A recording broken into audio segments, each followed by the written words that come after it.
Hello everybody, my name is Senpai Gamer-san. Sorry. Assalamu alaikum guys, this is me Senpai Gamer-san. I'm your host Senpai. We are playing the game Tales of the Black Death. You guys saw what happened in the previous gameplay. We just put in the recap, and a lot of people love this game I just did, and I was like, huh, money paid off. Okay, so we are playing the game. What really happened in the previous time, that our character tried to survive from, our character tried to survive in the Italy with his friend. He just find it. What happened next? You guys gonna be see it. Unsure, you follow the dirt path that leads into nearby forest. As the darkness creeps into thin fog materialize, rising over the pine trees, you can see that the sails of the windmill pulling at mist. Disgruntled, you sit in the grassy lawn and West Windmill stare at the dark night. The thought of your dead parents keeping finding a way into your mind, and your heart sinks down in your gut. You try to hold back your tears, but they just keep rolling off your cheeks. The wind dies down for a minute, and you sail a creek. Stop here, your voice behind. What? Finally! I don't know what really happened, but I just fast forwarded, and I thought that it's gonna be came from this stage, but it didn't. It came from 4 when I meet the guy. But you guys already saw in the previous gameplay, so I just fast forwarded. Sorry, Crazy Cricket, I know you don't like it fast forward, but I did, okay? Because I want that you guys check my previous gameplay about this game, okay? So, here we go. Walking down the grassy slope, you notice a river in the distance. Soldiers bearing long spears are blocking the access to the long bridge. Further away, you notice a man pulling an old grey mule. A sickly, pale young boy is lying on the mule. Guards. Do you think they could have something to do with this stolen cart? I think it's better if we stay back. These guys are only mean trouble. Hide behind it. You quickly hide in the nearby bushes. Lorenzen points out an iron cage wagon near the bridge. The cage is a death trap. Luckily, the guards didn't see us. As you survey the area, Lorenzo shoves his pointy elbow into your side. Hey, look! A path that leads under the bridge. Without another word, Lorenzo sneaks past the bushes and heads toward the river. You quickly follow the suit, mimicking his every move, sneaking from the shadow to shadow. Under the bridge, Lorenzo dips his boot in the river. No wonder they built the bridge. Look at the river. It's foaming at the mouth, ready to devour us alive. In the rapid, you make a few rocks they could serve to cross the river. What do you think we should do? Let the Lorenzo go first. You look at the river and signal to Lorenzo that he should go first. He shrugs and sets foot on the nearest stone. He then jumps to another large stone further in the river. As you watch, you wonder if you will be able to follow his step. Splash! Just as you are about to set a foot, the first stone, you see Lorenzo in the distance lose balance and fall into rapids. Help! You start to run, following the river, but as you emerge from under the bridge, guards who also heard the scream tackle you to the ground. As they hold you down, you powerless watch Lorenzo battle with the strong current. You try to explain that your friend will drown if you don't help him, but the guards just punch you into the gut. They drag you into the iron cage and lock you in. The iron cage bars are cold and sturdy. Biding your time, you take a seat the wooden side bench. A few moments later, you hear one of the guards approaching. I brought some you company. The guards open the cage and the man's sickly boy are pushed in. One of the guards tied the old grey mole behind the cart. The pale skin of the boy and his painful coughing reminds you of your sick parents. Cover your mouth with your shirts. Pray to God. Pray to God. You kneel on the wooden floor and pray to the God for guidance. After a while, the cart starts to move. The old mule follows behind it. You begin to understand this might be your last ride, as the wagon feels like a death trap. As the iron cage passes below a tall tree, you hear a familiar croak. As you look up, see a raven on thin branch. A shiver passes through your spine. Crows are lurking. You look at the sitting in front of you iron cage. Carvus. You mean coronavirus? Crows, ravens, and rocks. They all smell that from miles away. Holding his son close to him, the father starts to pierce the boy's pale forehead. I have lost my wife this morning. Now my boy is sick. He needs a doctor. Not being stuck in cage. And the crows, that ravens, and the rocks, they are watching. Frightful, you look up the tree branch and count 5 the ravens. You hear a gagging as you look at the sickly bay in the disgust. Black salt cover his pale lips. God himself sent us this disease. I couldn't disagree with that. You guys messed up a lot. This is why God sent you. So yeah, I agree. You nod in agreement while looking away in front of sickly child. We are all gonna feel good at soon. And so will you. You lay down on the iron cage floor and close your eyes. Fudge. Oh shit, I forgot to read the previous one. The guard set up the camp not far away from the iron cage. The night air is cold and the wind is relentless. On the opposite side of the iron cage, the father and the son have managed to fall asleep, but from the time to time the body of young boy trembles with fever. You overhear the guard describing the rest of the journey and understand you still have 3 long days trapped in the gloomy cage. You examine the father, his dark sunken eyes, his very pale skin, and the deduce he might also be battling some type of infection. With a great hesitation, you pull up your shirt and examine your frail body. You are relieved not to find any black patches.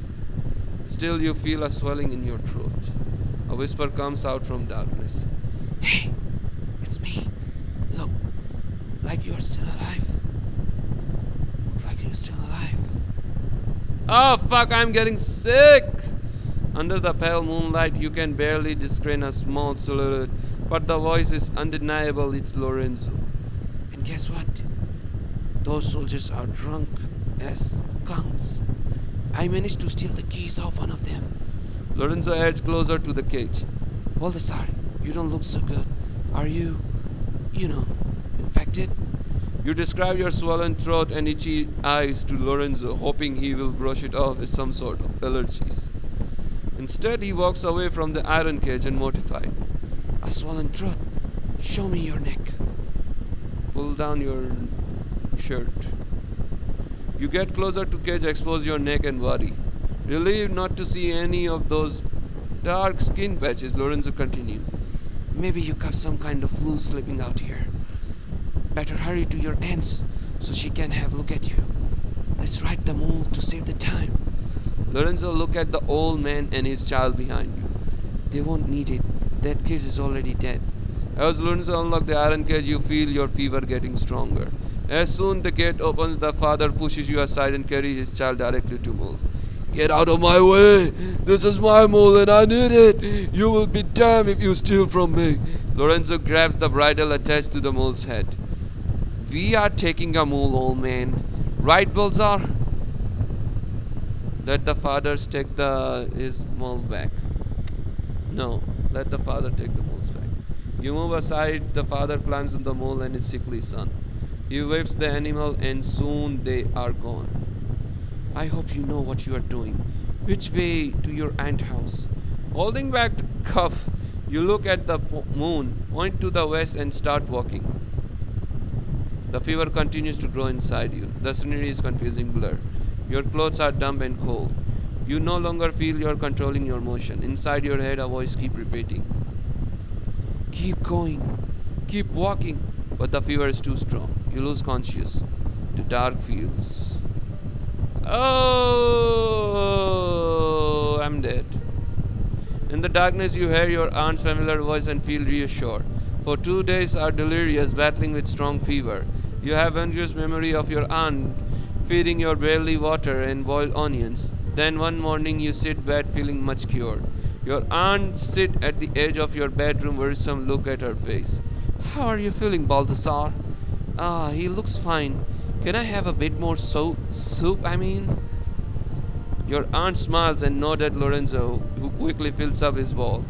Want some? You shake your head as Aunt Camilla places her cold hand in your forehead.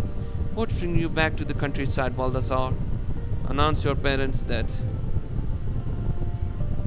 Your aunt's eyes widen as she slowly sits down and digests the troubling news. Noticing Camilla going to silent, you try to comfort her. A strange illness around us. Nothing like this fever. People are dying. Aunt Camilla looks at you with worrisome eyes. People are dying? Aunt Camilla gets up and looks out of the window for a short movement, then walks over to stove and check the boiling soup. It would be wise to never go back home, Baldasar. You both can spend night and tomorrow. Best you leave before authorities come here. You walk closer to warm fireplace and wonder. Your aunt's house is the only safe place you know of. Soon Aunt Camilla places a warm bowl of soup in front of you. Florence in the city where you should go. In your mind, Florence sounds almost like a mythical place. Lorenzo stares into flame in the silence. As the shadow flickers around the room, you feel nervous, but with your belly filled with the hot soup, you manage to fall asleep. They are coming. You woke up the alarm by Lawrence, who is quickly packing things. They are coming. You get out of bed and look into the distant road through the morning fog. Pack your things, Baldasar. I saw soldiers not too far away. We need to get away from this place. You hug your aunt and the one last time, remembering all she did for you. We have to go. Following the Lorenzo, you dive into the ditch and cross the barren fields. The morning fog turns thicker as you follow the path into woods. Soon you reach a long winding road that splits in all directions. Which way do you think we should go? We can even see the sky with all this fog. You take out the compass you stole from the dying captain. Impressed, Lorenzo look at your wooden cartridge and grab it out of your hands. Do you even know how these things work? Displeased, you shrugged. Lorenzo carefully holds it and observes patiently as magnetic arrows find its position. Satisfied with the result, he gives you back the compass. We have to go this way, due north. After a few hours of turning in circle, you finally manage to pick the right path. So this is the good thing I did, stealing the compass from the dead pirate. After hiking all the day, you find a grassy glade near the road and set camp. As you unpack the rage linen, you use your bed, and Lorenzo gathers a few rocks. We need to get the fire, so we need branches. I want to make a soup, so we will need a water. Offer to fetch a water. Start picking up branches.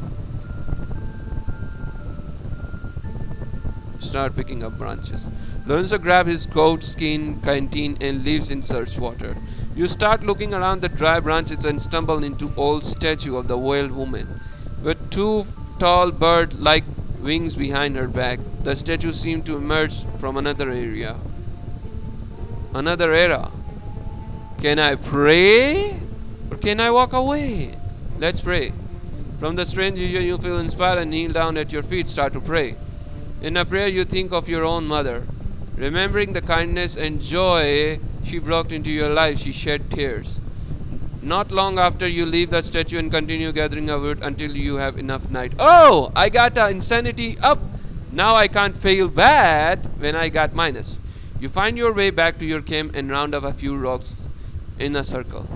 A few moments later, you have a fire going to Lorenzo come back with his canteen fuel. We are going to have a pine stew. Well, more like a boiled pine bark. But that's what we have got. Lorenzo pours the canteen water into a pot and add a pine bark and few leaves to mix. Soon you are both sitting a fire glowing a hot spit. Playfully conversation around the campfire turns to grimmer topic. You never stole anything, not even an egg. You shake your head, finding nothing wrong with it. Lorenzo then takes out his pocket a golden florin coin and parades it under your nose. You will never guess when I got this. Almost hypnotized by glowing coin, you stay silent. You give up? Remember that the windmill where we made the nightfall?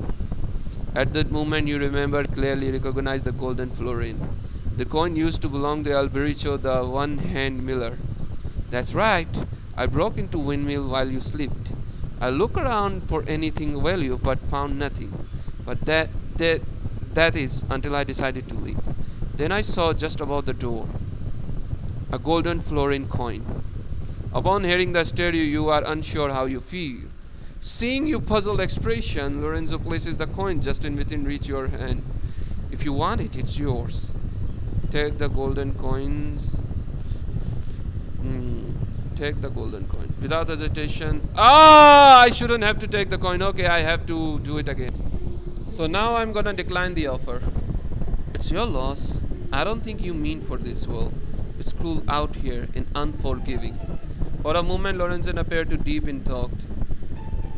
I would kill a man. I mean, if things got really ugly and I had no other options. Rubbing his chin, he grins. How about you? Could you take another man's life? I could not.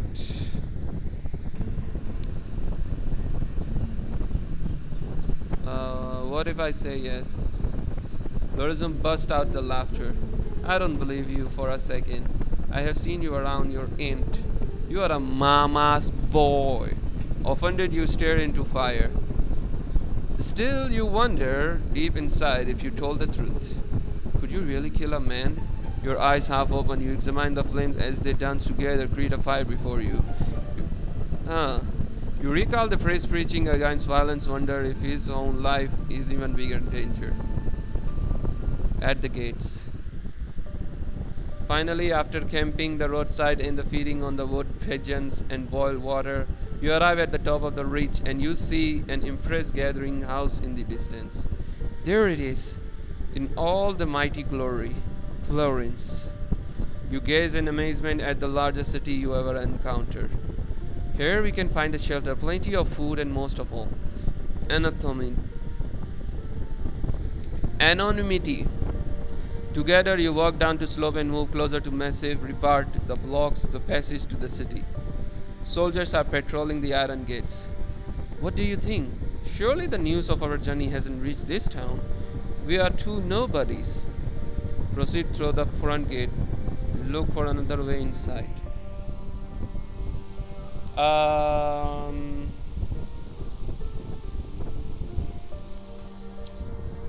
about try this?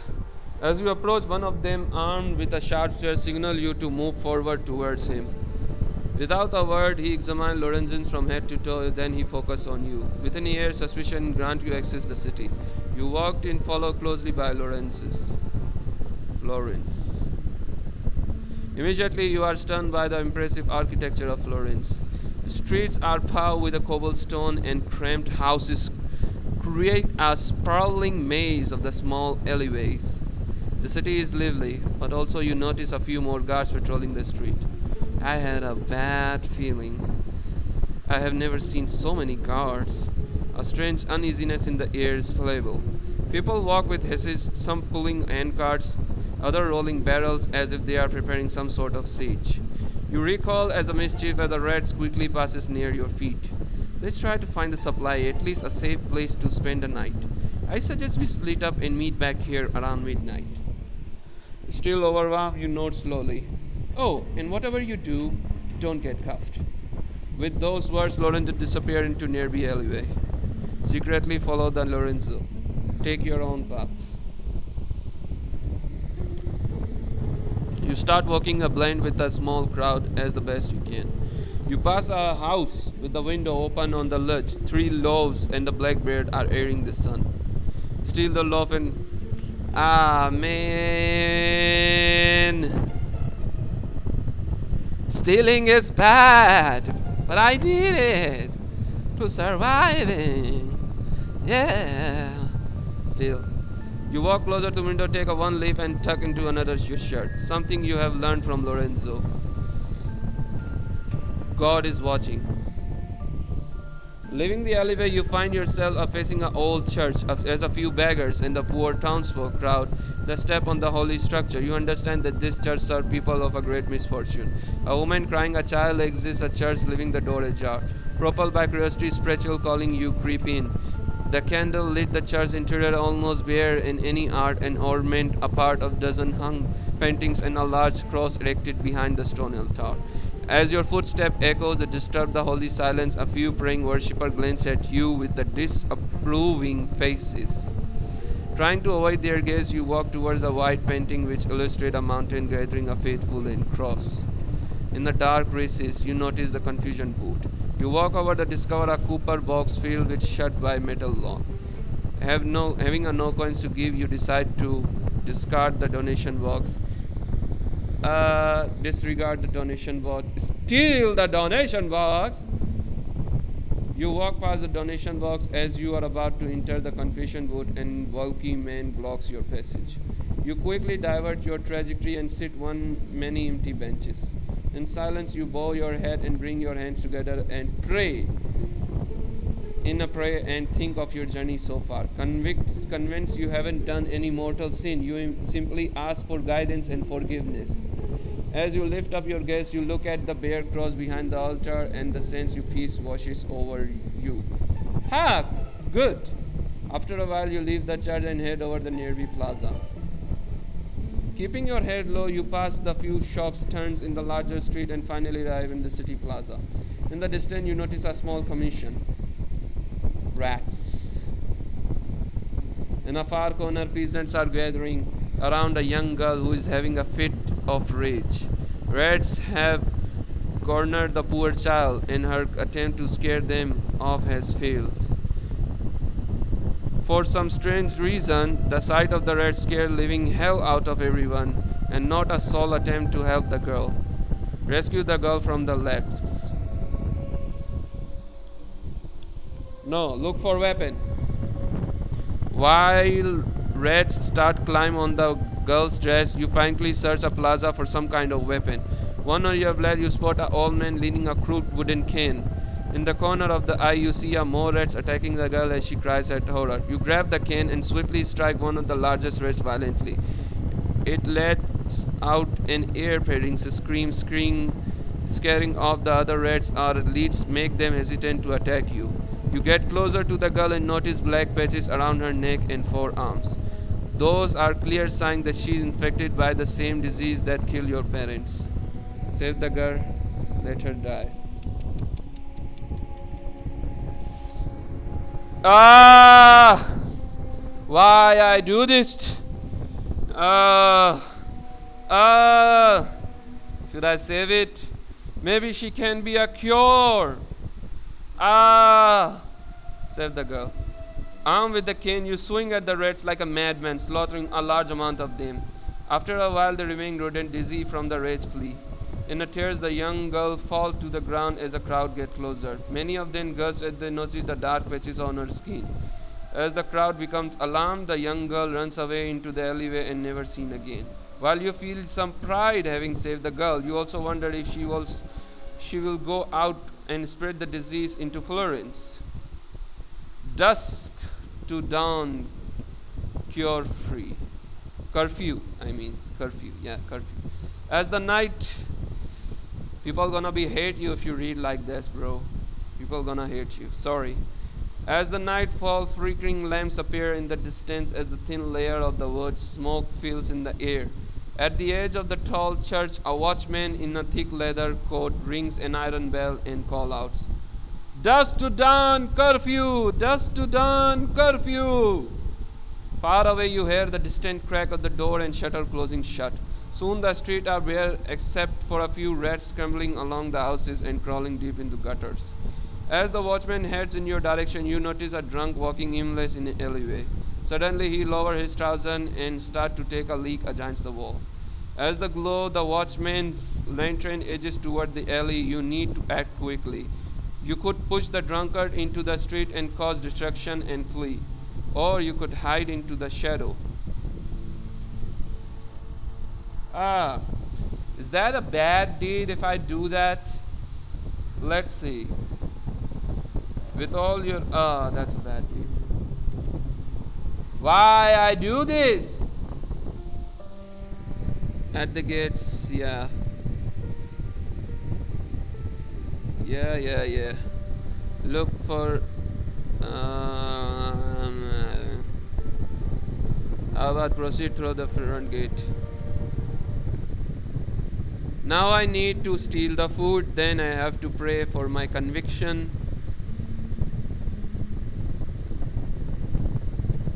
Steal the bread.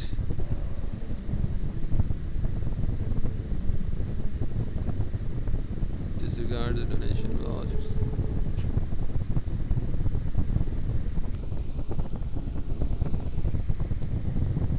What if I leave the girl?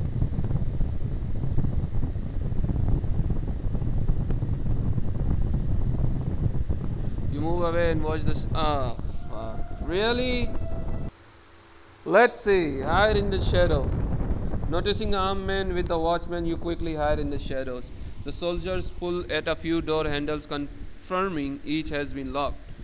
Dusk down, curfew! As the drunk finishes relieving himself, he starts walking toward the street but trips over the dark mass. As the watchman edges closer, you discover the dark mass is the dead dog. Oh! The drunk is swiftly surrounded by the watchman and a few guards. The altercation turns violent as they arrest him. One of the guards peers into the darkness and spots you. Ah! Flee! You dash out from behind the cart and runs toward the nearest door. You hear a shouting behind you. You try to few doors handle, but each one is locked. You make a few quick turns and arrive in a small plaza. You haven't walked 2 steps when the watchman slams a button to your back. You fall on the ground painfully. Dipped. The guards bring you to the city guard house where you are escorted along dark and humid corridor to meet the commander of the city guard. As you enter his chamber, the coordinator, broad-shouldered man with a chiseled face, barely acknowledges your presence. With a stern look on his face, he turns his attention to documents before him start writing. Body shall not be removed from the place of death until they have been enclosed in a wooden box and the lid closed and nailed down. The impatient one, the guards move forward, but as he opens his mouth, the commander lifts a 30 finger and orders him to stay silent. Ah, they are torturing the kid! Sheepish, the guards step back as the commander continues to write. Each grave shall be dug 2.5 arms length deep. Any person attending a funeral shall not accompany the deceased further than the door of the church. The commander takes a deep breath so that the sound of the bell doesn't trouble or frighten the sick. No bells are to be rung during funerals. Satisfied, the man put down his pen and finally turned his attention to you. Of course, this one applied to the burials of night doctor and judges. As the guard nod in agreement, the commander locks his piggish eyes on you and winches. We cannot have virgin roaming the streets of the great republic at thee, friends, especially in a time like this. Where do you came from, boy? Florence. A virgin and a liar. Clearly you are not from here. The commander tapped his finger and few times on the hardwood table. You are from the south, from the coastline perhaps. You must be aware of the disease sprawling all over the countryside. Surely you have seen the result at this abomination. The death, the suffering. Ah man, I have to tell the truth. That's what I was afraid of. You understand then why we cannot let you walk freely on street. The commander leans back in his chair. I don't play well with others and have no tolerance for lies. This is why I elected to be commander of the city guard. I will ask you one last question, and if a lie crosses your lips, I will have to execute you. How I made myself clear? Have I made myself clear? Terrify you note. Did you enter the city by yourself or were you accompanied? Say you travel alone. Ah! Ah! As the commander peers into your eyes, you have feeling he can see right through you and your lie. Pardon me, commander, but this morning I saw this liar at the city gates. He was with the another traveler. Oh, no! No, I have to restart this. Without a moment hesitation, the guards grab you and take you to the courtyard. You are about to protest when the large burly soldier bends you down over the log while his partner pulls out his sharp sword. The last thing you hear is the sound of the blade hitting the log after the passing through your neck. You have been beheaded! Backtrack to make a wiser decision. Backtrack to make a wiser decision. Ah, no, not from here, man.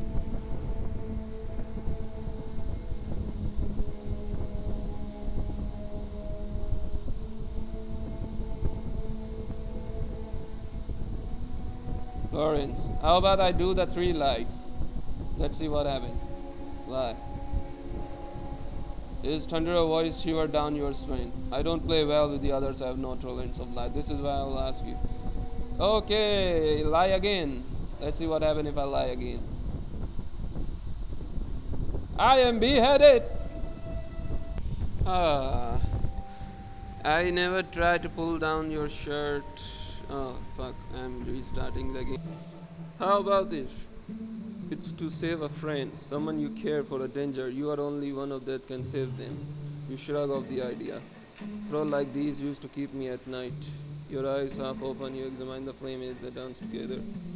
Huh. Finally, we again. Let's go look for another way to city. As you start to walk away, Lorenzo grabs your arm. Let's climb over the wall somewhere. Follow me. Lorenzo, you start cycling around town and be bewildered at the size of city. This is going to take all day. At the moment, you spot a tall tree near the wall. Beaming, you point out the Lorenzo. That could do. The tree is an old elm tree with the plenty branches. Upon inspection, you notice the tree has already been used many times to cross over the city walls. Hoist me up. In a matter of the minutes, you both cross over the wall and land in the city. Yes.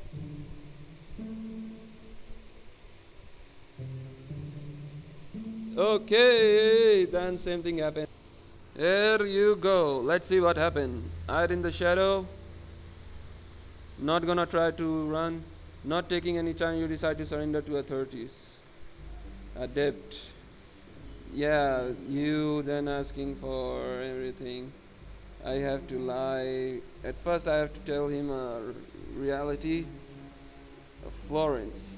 A virgin and a liar. Oh fuck. I shouldn't have to lie. If I lie, my insanity gonna be lost. Said that you travel alone. As the commander peers into your eyes, you have a feeling he can write through you. Very well. The commander folds up the documents he is working on and leads over his desk. We are giving a hefty fine to drifters and vagrants. But it's obvious to anyone that sees you, you could not afford to pay such a fine. We could have to clean up the street. Oh, we could have him to clean up the streets. In some alleyway we are knee deep in. Eh? Portrait matter. The commander sneers or reconsiders. That's not a bad idea. Though we have a few peasants who can be exhorted to do so. Which reminds me. The commander pick up his pen, unfold the document and start drifting again. Citizens shall be responsible to remove all putrid matter. An infected person from which might arise a corruption or infection of the ear. You shake your head as you witness the guard beaming the certification. As for you, boy, and your clearness, I should send you to our dungeons. But I think I have a better idea. The commander grins as he looks over at his guard. Perhaps you could do a favor for this great city. The commander leans forward, ready to share with your great secret. Many people are dying within our walls. Fathers, mothers, children. You see, the disease do not discriminate. At night, we gather all the dead bodies, from the rich and the poor, and carry them to the large pit of the outside the wall of the city. The commander rubs his chin for a few moments before the guard raises his voice. I bet some of them had a coins in their pockets, maybe even some expensive rings on their fingers and the gold necklace around their neck. Oh, you want me to rob the dead bodies? Really, nigga? There are their stuff. Seriously? The commander smirks. Maybe even have a golden necklace. You see, I don't want to risk my men and have them to steal from the dead. It just doesn't feel right. But if a boy from out of the town, a vagrant, if a vagrant could do this a deed, well, perhaps he could buy his freedom back. The commander leans back into his chair. What do you say? Ah! From the dead body of the pitches, the black pitches. Ah, you choose wisely. The guards grab you by the shoulder and take you outside the city. Grave diggers and grave robbers. As the night creeps in, the gentle mist appears outside in the city wall. Faint flickering torches can be seen in the darkness circling a large mud pit that's at least 20 feet deep and 2 times as wide.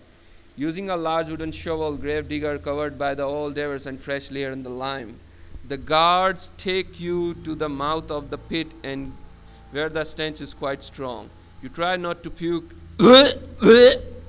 as one of the guards grinds back to you. Nobody told you it would smell like roses. There must be hundreds of corpses down there, which means hundreds of pockets to plunder. The guards signal over the one of the grave diggers. Take a rope and tie him up to the waistline. Immediately the grave digger fetches a large rope and ties it around your waist. Now you go down there and do your work. And don't get any fancy ideas or we will cut your neck in half. With that, the guard pushes you over the cliff and you hoisted down at the bottom of the pit. Over your head, the ring torches illuminate the walls and ground, and soon you find yourself standing a field of corpses. The putrid smell of decay is unbearable. Begin to looting the corpses. Careful where you walk. You wouldn't want to fall the face first in those remains. You choose your footing carefully and you begin to search around. Search the captives wearing a quality of coats. Search the captives of fancy boots. Quality of clothes. You inspect the pockets of few well-dressed cavaliers but find nothing. You decide to go deeper into the pit. Crossing over the mass of the indigo remains, you notice a hand sticking out. The fingers are covered with jewelry. Carefully you lift a man's hand and start taking off jewelry. 2 rings come off easily but 2 others won't. Pull out as hard as you can. You pull out the ring but the decayed skin also came off, leaving behind a white fleshy and a bone fingers. A feeling of nausea comes out over as a dark thick liquid splatters into your face. What? The taste of the dead spread into your mouth as you realize some sort of man's blood into your lips. As a dizziness takes you hold, you sit down among the corpses and pass out. The last thing you remember, fuck, I'm dead. Too bad, okay, I'm dead. You have died from the Black Death. Corona. Fuck. This time I have to speak the truth. So see what's happened.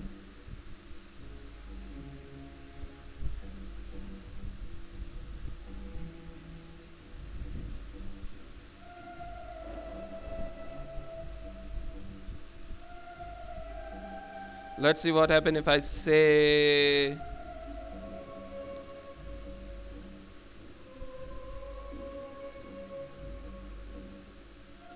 decline the offer. The commander frowned instantly. Very well. Take him to the dungeons. The guards grab you by the shoulder and escort you down the twisted corridor to Dome. The dungeons are deep underground, cold and merciless. In their darkness, the worst society awaits you as the gates are locked behind your back. A deformed, sweaty beast, a man grabs you by the neck. You are no match for Extruis and that fellow. You don't survive the night. You have died! This time I'm gonna check the boots. Search the corridor with fancy boots. You look the corpses wearing a fancy boot, but all is the mud, everything looks the same. You decided to go deeper in the pit and search somewhere else. You move away from the decaying hand and start for look elsewhere when you feel a strong tug on the rope around your waist. You almost lose your balance. Come on, boy! We don't have all night. You look back angrily at the guards and grave digger when they burst out laughing. You pull on the rope, giving yourself some slacks, and the walk over the woman wearing a large petticoat. As many of the corpses, she is in really bad shape. No teeth, glossy dead eyes, skin as pale as a chalk.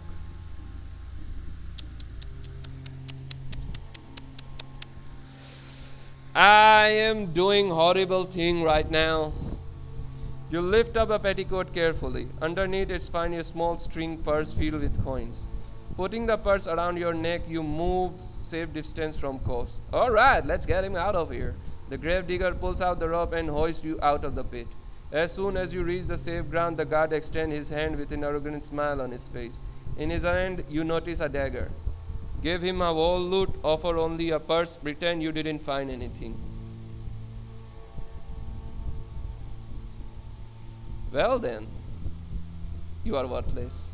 Without a movement, hesitation, guard slashes your throat and pushes down the 20 feet. You painfully lie down while gurgling the blood. You try to climb out the hole, but your efforts are unsuccessful. You survive a few more hours before the final is coming to your wound. You have died. Again.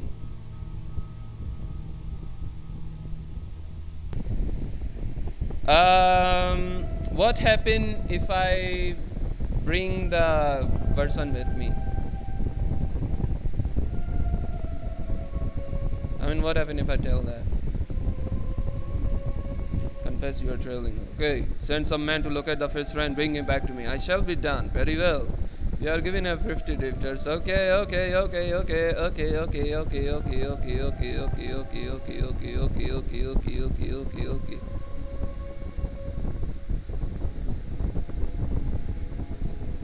Well, that person sent the man, so I don't have to include his name. Yeah, I don't have to. Let's see what happens if we go too forward. Let's see what happens. Okay, search somewhere else. Vary a corpse, you distance yourself. As you move away, you feel another tug on the rope around your waist. This one is strong one and pull you backward several steps. You lose your footing on the fall ground. Try to get her, you slip through a fall and first top rotting corpse. This boy is useless. Cut him loose. You try to plead, but the guards try to ignore you completely. Soon the other corpses are added to pit and shower the lame drift down as snow. Ah, man. You lost conscious before morning. You have died from the Black Death. Okay. Give him her whole loot, offer only the purse. How about we offer only a purse? You carefully remove the purse from around your neck and offer them a guard. As he pockets the coin, he gives you a suspicious look. Are you sure this is all of it? Lie. You motion that your pockets are empty. A merchant is a liar and a thief. Without a moment hesitation, the guard pushes you down back into the pit. You fall backward to the pile corpses, break your spine in the back. Unable to move, you watch as the grave digger throws a shovel and shower dirt top of you until everything is a black death. You have died. How?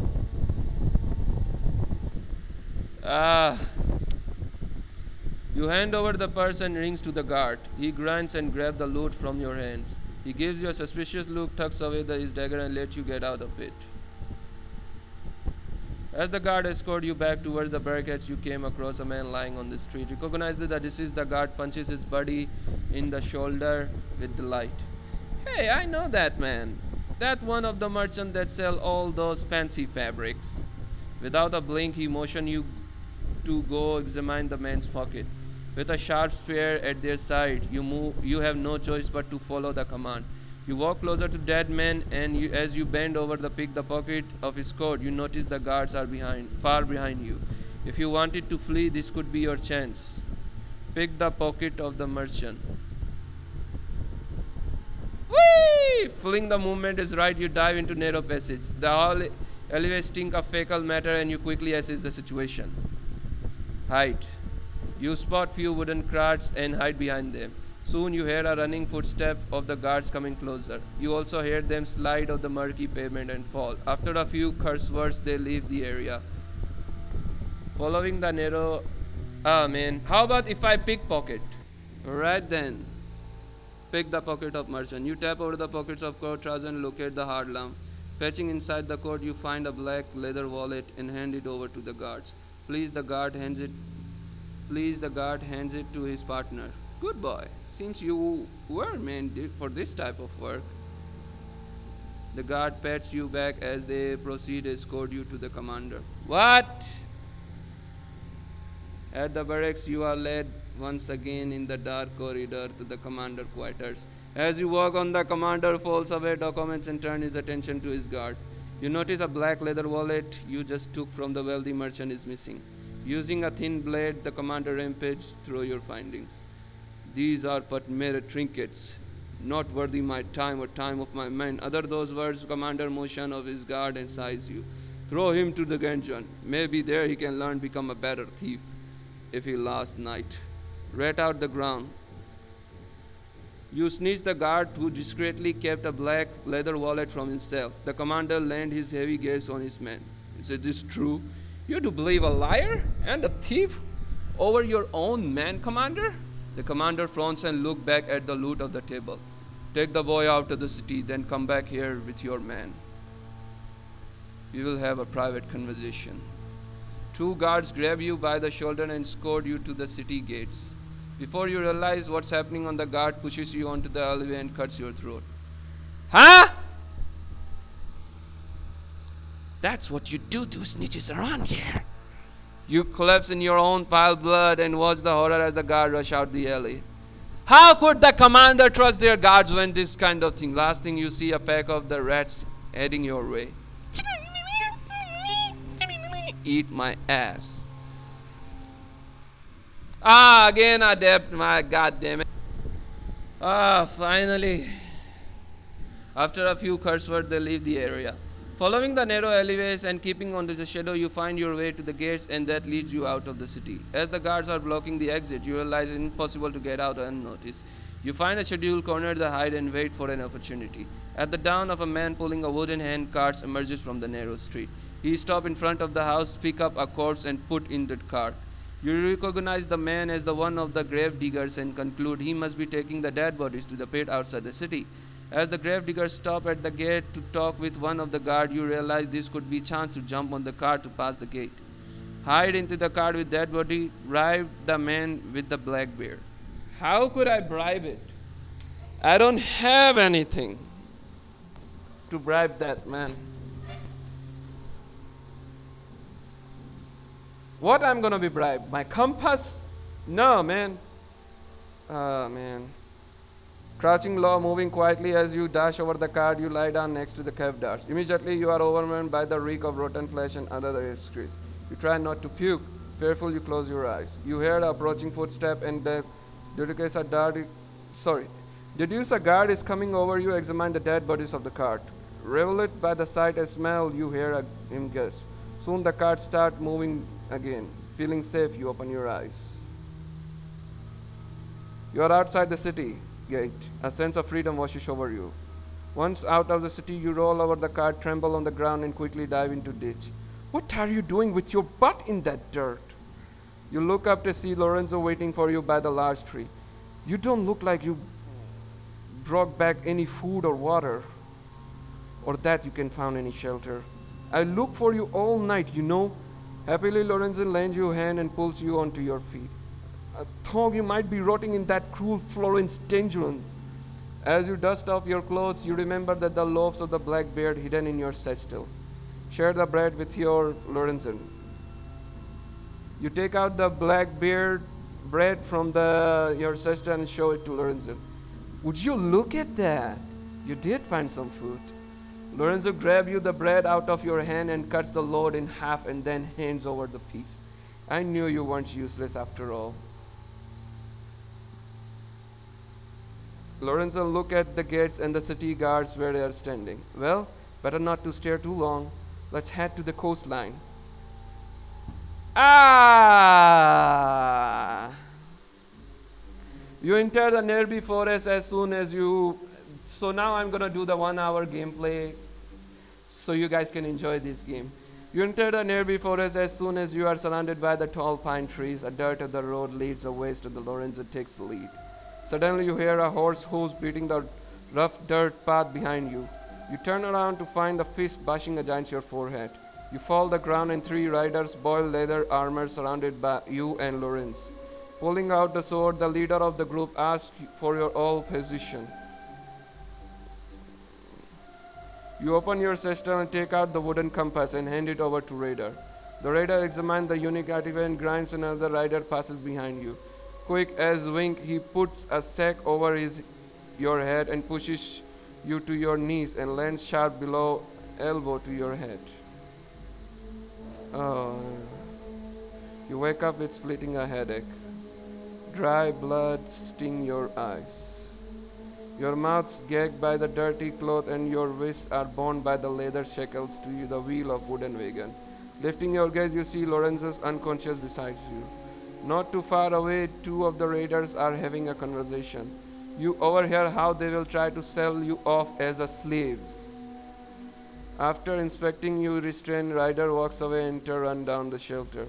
How about I don't give them a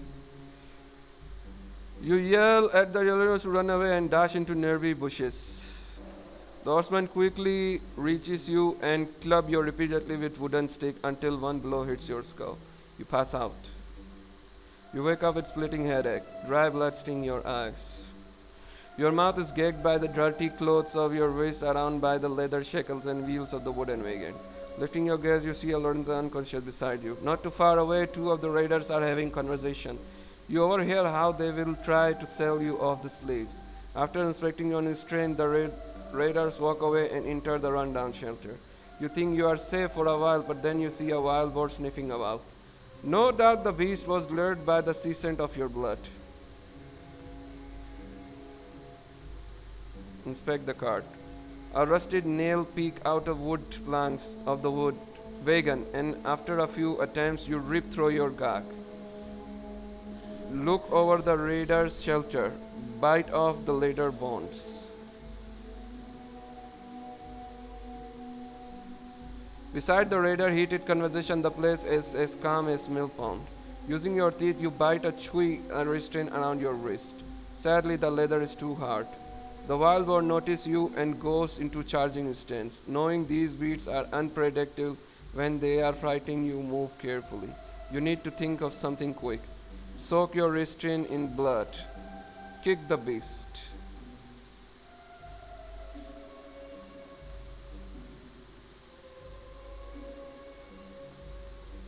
You rub your leather restraint to your forehead until they're dripping with blood.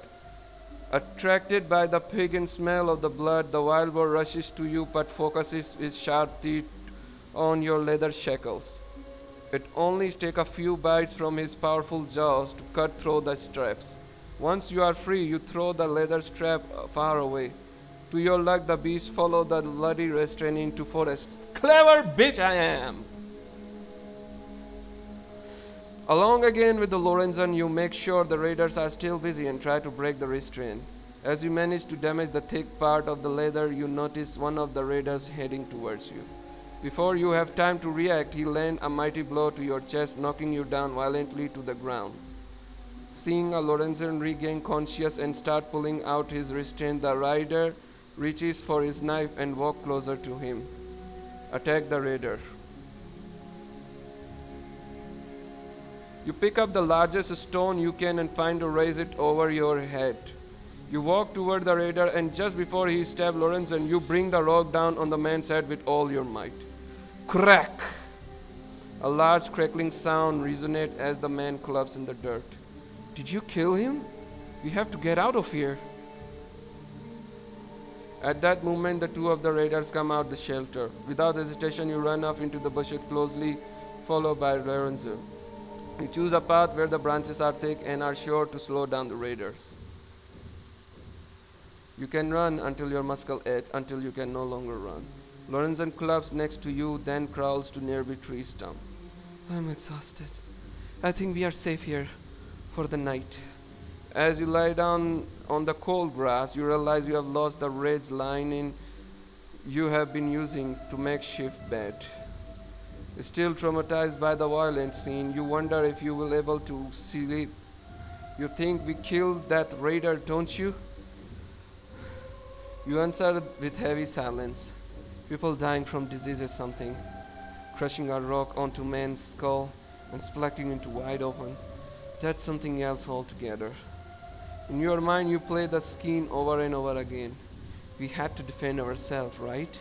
I mean, if we didn't fight back, we did that, right? You nod silently as you recall the sound of cracking skull. In the distance, you hear the sound of crashing waves as salty breeze fills your nostril.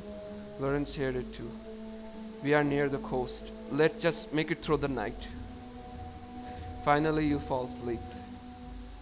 A cold and humid wind bites at you all night. Wake up, Baldasar! As you open your eye, Lorenzo comes out the forest. I didn't find anything to eat around here. Let's head to the closest city or else we are going to starve death. As you start stripping your boots, Lorenzo places his hand on your forehead. Keys, are you feeling ill? You are as white as a ghost. You push away his hand and stand up. As the blood rushes to your head, a wave of dizziness passes through your whole body. Clearly you cough some sort of bacteria. Bleak Harbor. Seagulls circle the harbor as a half dozen of anchor boats way back and forth on the foamy sea. On the docks, a few wooden stalls offer exotic goods. Others sell fish, oysters, and clams. As the peddlers deal their goods with the locals, you understand people are here obviously to the trade is taking a place with Florence. Look at those boats. Don't you just want to set sail into unknown? You shrug at the question with faint smile. After scanning the pair, Lawrence walked into the crowd. You follow his every step. He stopped near herring stand and looks straight at you.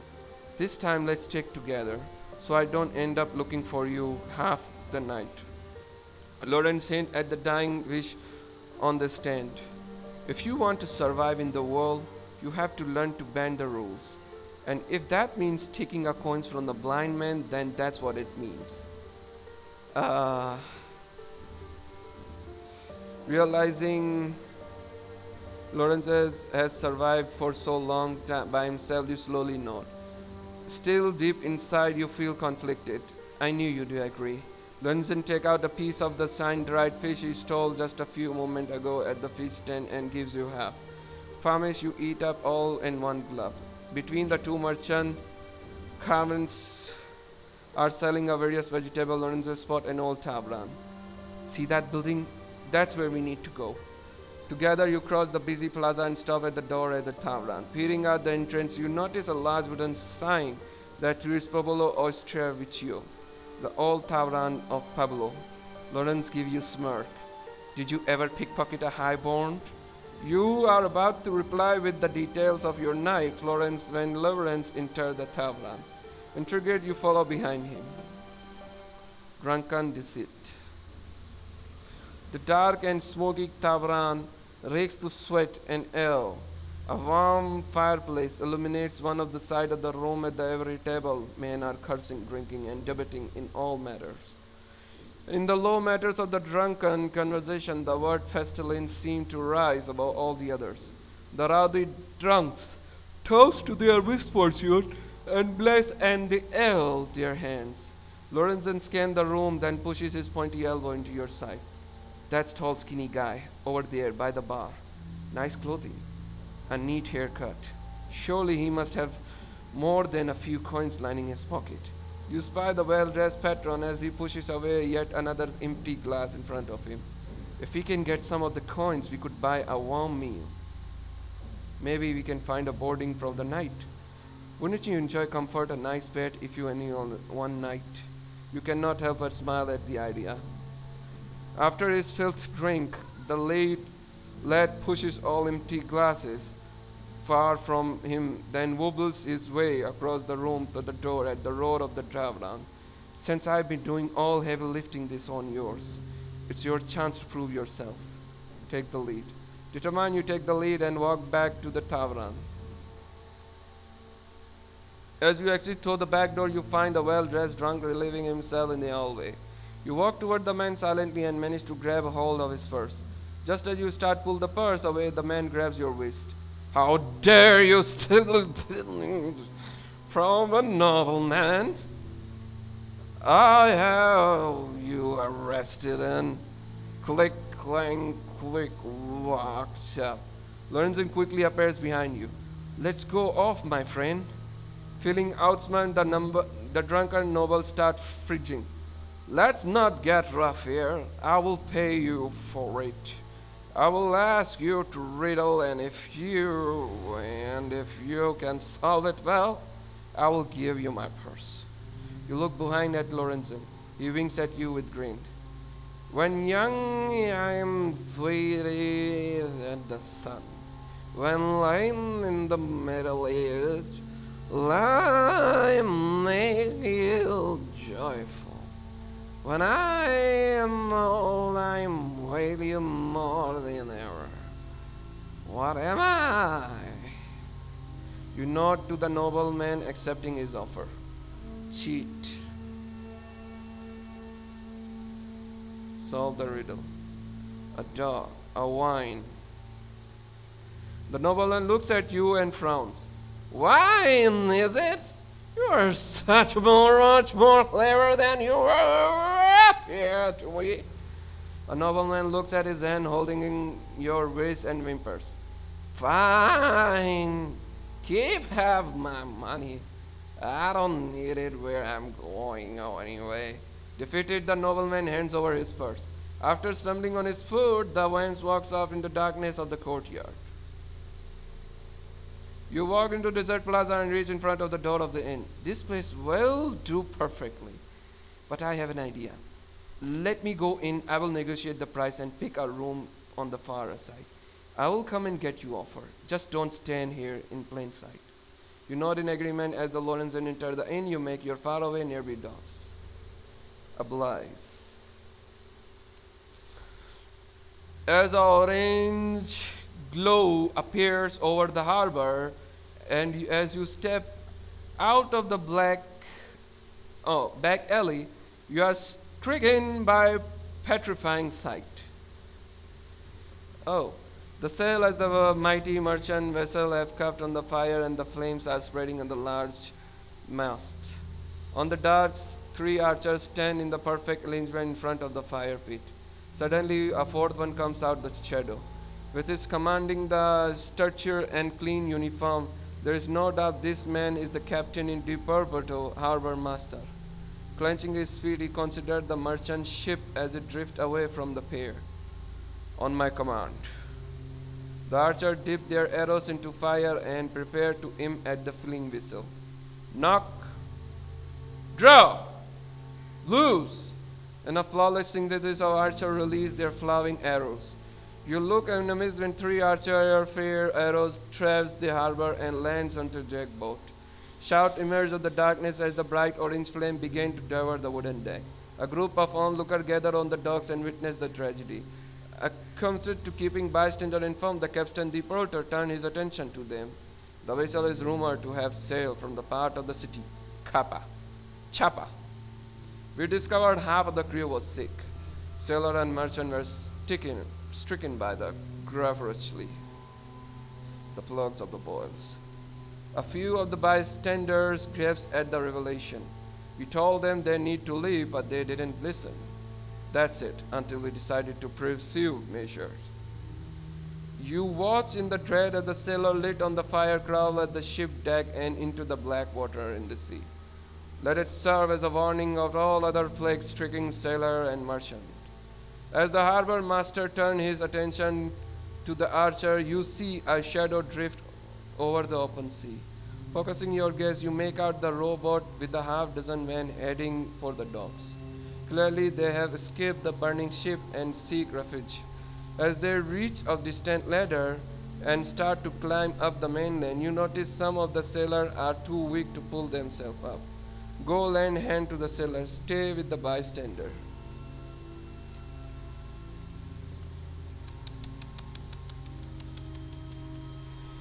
Would be a kind can be help.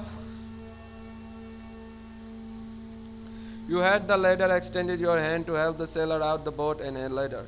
There, in a glow of the burning ship, you see most of these men are infected by the disease that is spreading around Florence and your hometown.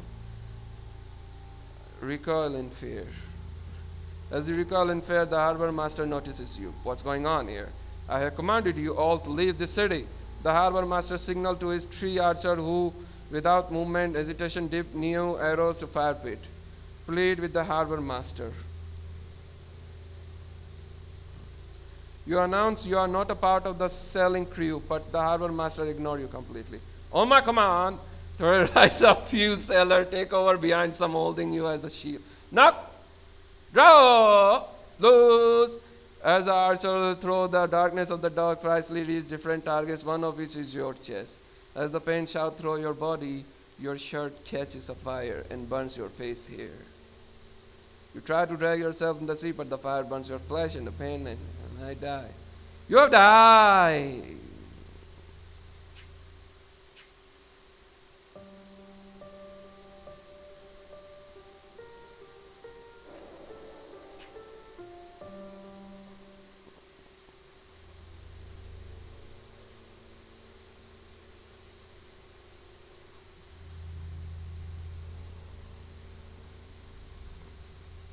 Ah,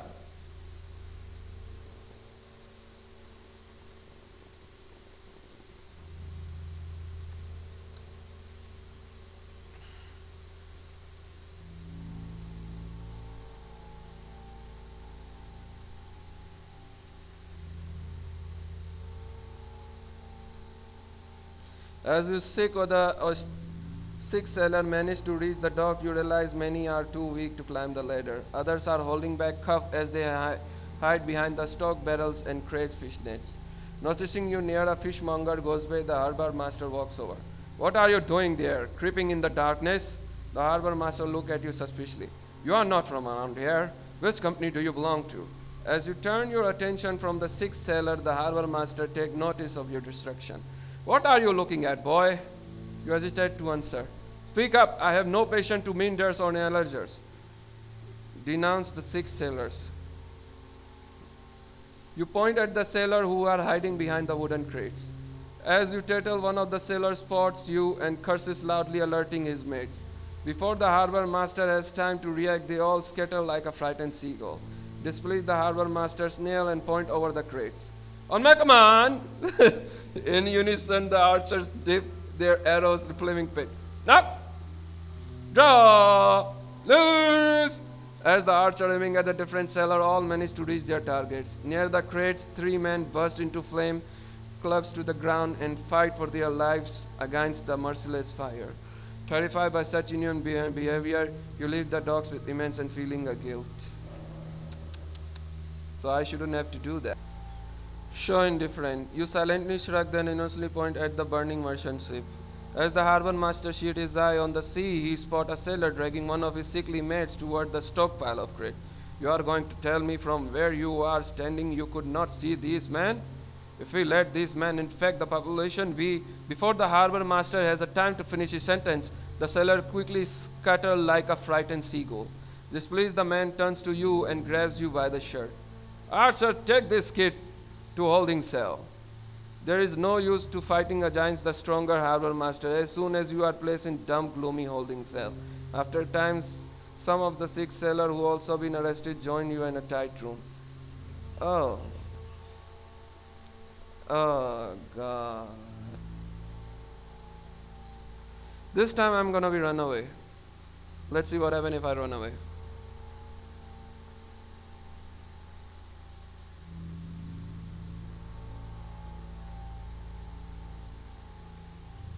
Understanding there is no time to negotiate, you start running to take over behind fishmonger gazebo. Tick tock, tick. Your heart almost jumps out of your chest when you hear an arrow hit the gazebo. You peer out the crate and see one of the archers picking a new arrow. Without hesitation, you start to run again. Swish! A sharp pain bites your leg. Realizing the arrow just grazed your skin, you continue to run and head to the darkness. Soon the voice of the commander fades behind you. You decided it's good time to leave the pier. You walk away back to the inn and find Lorenzo waiting for you outside. Where were you? Well, it doesn't matter. I got us room. Stay low and follow me. You crouch to follow Lorenz as he passes discreetly from the corridor another. Soon you reach the room with the broken door. This is it. Let's not make much noise, and I guarantee no one will bother us. As you walk into the room, Lorenz claims first dibs and bed by the window. You smile as your nose catches the smell of the beef stew. I get us some food from the kitchen. Soon the meal is served and you both eat in the bed like a princess. The warm food cures your lingering nausea. You haven't felt as happy as many night. Good night, Baldasar. Farewell, harbor. Well, let's wait. The morning sun cast long shadow on the piers and the fishermen, sailor, all sea dogs prepare to board their ships. As you stand in front of the mighty vessel, Lorenzen turns to you. This is where we part ways, my friend. Lorenzen points to the large boat. You see that large merchant ship? I'm gonna board it and sail out of here. Before you have a time to say anything, Lorenzen take out his dagger.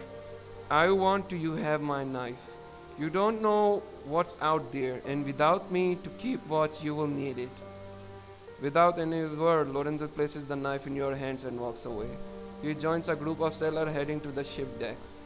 He passes behind a few wooden crates, and then just as he had entered your life, he disappeared among the faceless crowd. You whisper to yourself, farewell, Lorenzo. Behind your group, a people appear to get gathering. You turn around, see an old woman as white as a ghost. At her feet, a man in agony lying in a puddle of a strange black substance. Upon a close examination, you realize it's well-dressed nobleman you meet the last night. As he opens his mouth, black saliva drips down to his chin.